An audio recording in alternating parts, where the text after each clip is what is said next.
Kita bertemu kembali. Kita masih ke pendalaman materi muatan pembelajaran seni budaya dan prakarya. Kita masih belajar di KD 3.1 dan 4.1, yaitu di tema 4, yaitu globalisasi. Apakah kalian masih ingat dengan materi sebelumnya? Oke. Kalau masih ingat, kita lanjutkan materi terkait kemarin, yaitu brosur.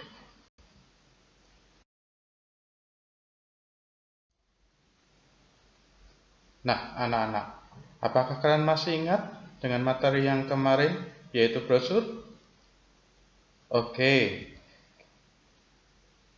Brosur, ya, kemarin disebutkan adalah sebuah alat untuk mempromosikan barang atau jasa yang terbuat dari sebuah kertas, di mana di dalamnya terdapat informasi yang ditujukan kepada pembaca. Lalu, tujuan dari brosur. Perhatikan, tujuannya yaitu untuk menawarkan dan mengajak pembaca agar mengikuti anjuran. Ya, kalau mengikuti anjuran berarti brosurnya itu biasanya brosur non-komersil. Lanjut, atau membeli produk yang ditawarkan dan meyakinkan bahwa barang yang ditawarkan berkualitas baik. Nah, kalau tujuannya untuk membeli produk, berarti biasanya brosurnya adalah brosur komersial. Apakah kalian bisa memahami, anak-anak? Oke, kita lanjutkan.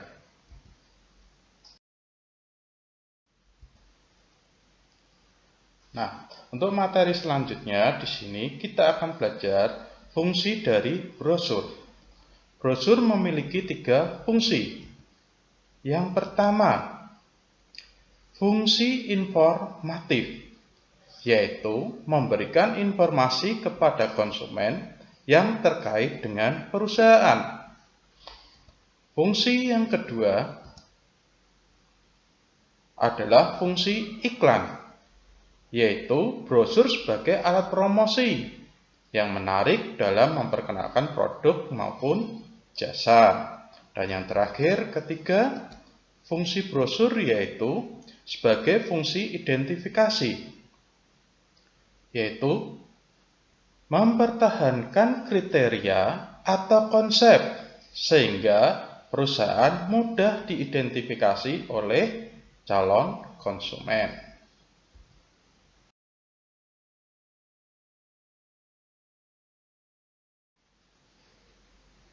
Nah, hari ini kita akan belajar mengenai syarat brosur yang baik. Brosur yang baik memiliki beberapa syarat, yaitu 1. Judul yang terdapat di dalam brosur biasanya berukuran besar dan mudah dibaca.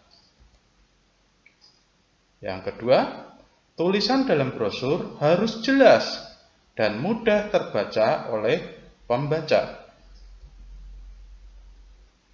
3. Bahasa yang digunakan mudah dipahami dan diingat.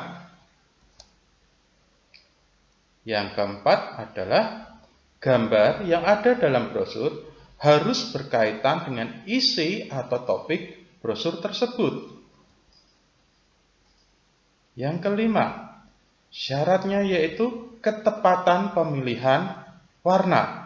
Biasanya terkait dengan warna dasar dengan warna tulisan ataupun gambar-gambar yang tercantum. Dan yang terakhir yaitu ukurannya tidak melebihi dari ketentuan. Kemarin kita sudah belajar ketentuan ukuran dari brosur.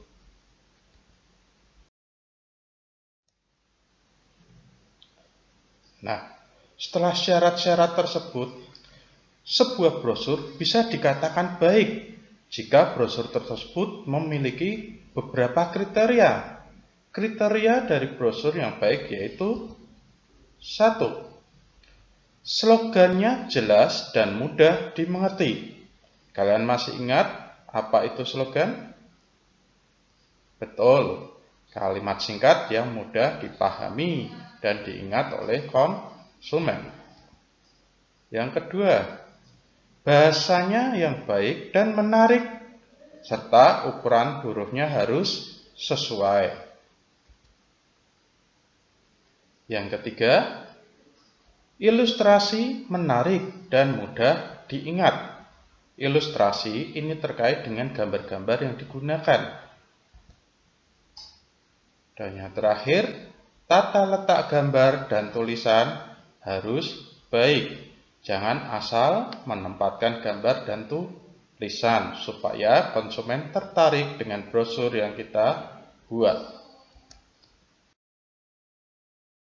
Kita akan lihat beberapa contoh dari brosur kembali. Nah, berikut adalah brosur satu lembar atau yang disebut dengan flyer. Tetapi di sini hanya ada contoh, yaitu brosur non-komersial, berarti yang berisi himbauan atau ajakan. Kalian bisa lihat di sini contoh dari brosur mengenai bahaya narkoba. Kalian bisa lihat gambarnya, tulisannya, ya, memiliki tata letak yang baik.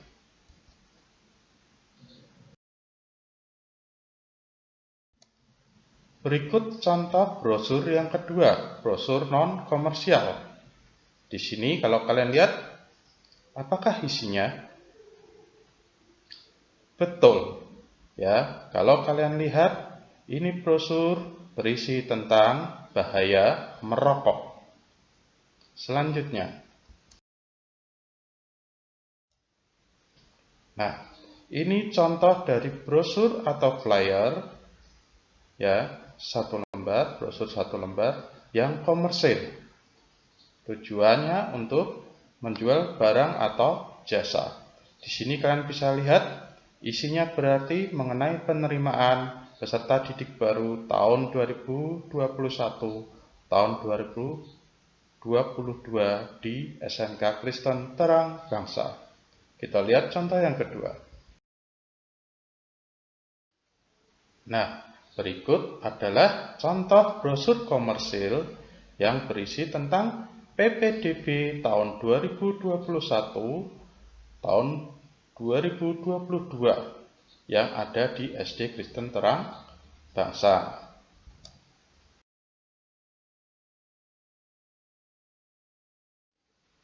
Nah, anak-anak, bagaimana? Apakah kalian semakin paham mengenai brosur? Baik, kami harapkan kalian semakin memahami apa itu pengertian brosur. Ya, brosur adalah bagian dari reklame yang kemarin kita sudah pelajari.